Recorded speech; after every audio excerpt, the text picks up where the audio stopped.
আসসালামু আলাইকুম ওয়া রাহমাতুল্লাহি ওয়া বারাকাতুহু। বিসমিল্লাহির রহমানির রহিম। মানুষের ভিতরে দুটি শক্তির সহাবস্থান। একটি পবিত্রতার দিকে ডাকে, অন্যটি অন্ধকারে টেনে নিয়ে যায়। এই দুই শক্তির মধ্যে প্রতিনিয়ত যুদ্ধ চলছে, যার ফল নির্ভর করে আমাদের নিজস্ব চেতনা ও সিদ্ধান্তের উপর।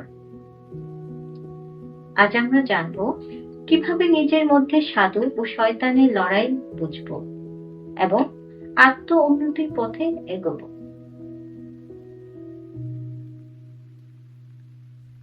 ১. সাধু ও শয়তানের সহাবস্থান। প্রতিটি মানুষের মধ্যেই দুটি সত্তা কাজ করে। সাধুর প্রবণতা সত্য, সুন্দর ও ন্যায়ের পথে চলার তাগিদ দেয়। পরোপকার, প্রেম, ক্ষমাশীলতা ও ধৈর্যের শিক্ষা দেয়। আত্মশুদ্ধি ও আত্ম উন্নতির দিকে ধাবিত করে।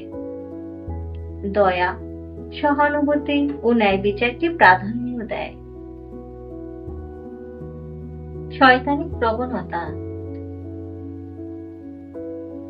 শয়তান লোভ, ক্রোধ, হিংসা ও প্রতিহিংসার জন্ম দেয়।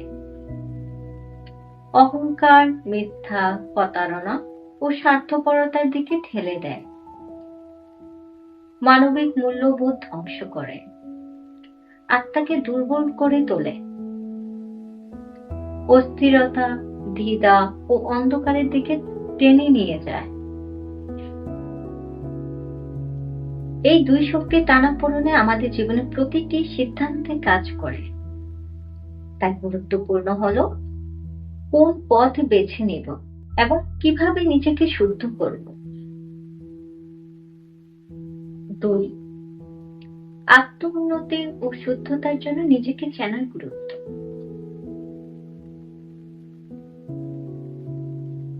নিজেকে চেনার অর্থ শুধু নিজের নাম, পরিচয় বা পছন্দ অপছন্দ জানা নয়, বরং নিজের ভেতরে আলো ও অন্ধকারকে চিনতে পারাই হলো প্রকৃত আত্মসচেতনতা। কেন এটা গুরুত্বপূর্ণ? আমরা নিজের ভুলগুলো বুঝতে পারি ও সংশোধন করতে পারি। শয়তানের প্রলোভন থেকে বাঁচতে পারি। জীবনকে সঠিক পথে পরিচালিত করতে পারি। সাধু প্রবণতাকে শক্তিশালী করে আত্মা পরিশুদ্ধ করতে পারি। কিভাবে নিজেকে চেনা সম্ভব? নীরব ধ্যান ও আত্ম অবলোকন। প্রতিদিন অন্তত 10 মিনিট নীরব থেকে নিজের অনুভূতিগুলো পর্যবেক্ষণ করা। নিজের কর্ম বিশ্লেষণ। দিনের শেষে নিজেকে প্রশ্ন করা, আজ আমার কোন কাজ আমাকে উন্নত করলো, কোনটা আমাকে অন্ধকারে ঠেলে দিল। সৎ আত্মসমালোচনা। নিজের ভুলগুলো খুঁজে বের করে সেগুলো কারণ বোঝা এবং পরবর্তী পদক্ষেপ কি হবে তা স্থির করা। আত্মনিয়ন্ত্রণ অনুশীলন। অপ্রয়োজনীয় রাগ, লোভ, অহংকার, হিংসা ইত্যাদির বিরুদ্ধে লড়াই করা।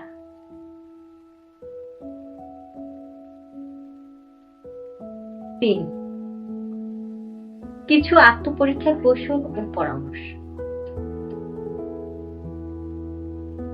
নিজের মধ্যে সাধু প্রবণতা বাড়ানোর জন্য কিছু কার্যকরী উপায়, যেমন নিজেকে প্রশ্ন করুন, আমি আজ কোনো মিথ্যে বলেছি কি? কারোর সাথে অন্যায় করেছি কি? আজ আমি কোনো ভালো কাজ করেছি কি? প্রতিদিন একটি ভালো কাজ করার অভ্যাস করুন। কারো উপকার করা, কাউকে সাহায্য করা, কারো ভুল মাফ করে দেয়া। লোভ ও ক্রোধ নিয়ন্ত্রণ করুন। যখন রাগ আসে তখন নিজেকে বলুন, আমি রাগের অধীন হব না, কারণ এটা আমাকে দুর্বল করবে। লোভ এলে ভাবুন, আমি যা পেয়েছি তাতে সন্তুষ্ট থাকব, কারণ প্রকৃতি আমাকে যা প্রয়োজন তাই দিয়েছে। নেতিবাচক চিন্তাগুলোকে চ্যালেঞ্জ করুন। যখন মনে হবে আমি ব্যর্থ, তখন নিজেকে বলুন, আমি শিখছি এবং সামনে এগিয়ে যাব। যখন মনে হবে আমি একা, তখন ভাবুন, আমি নিজেকে জানছি এবং সঠিক মানুষদের খুঁজে নেব। ধ্যান ও আত্ম-সচেতনতা অনুশীলন করুন। শ্বাস-প্রশ্বাসের ধ্যান করুন, যাতে মন শান্ত থাকে। প্রতিদিন 5 মিনিট ধ্যান করে নিজেকে জিজ্ঞেস করুন, আমি আজ কেমন আছি? আমার মনে কোন চিন্তাগুলো চলছে? আলো ও অন্ধকারের মধ্যে পার্থক্য বোঝার জন্য একটি ডায়েরি লিখুন। কোন ভাবনা আপনাকে শান্তি দেয়, কোনটি অস্থিরতা বাড়ায়?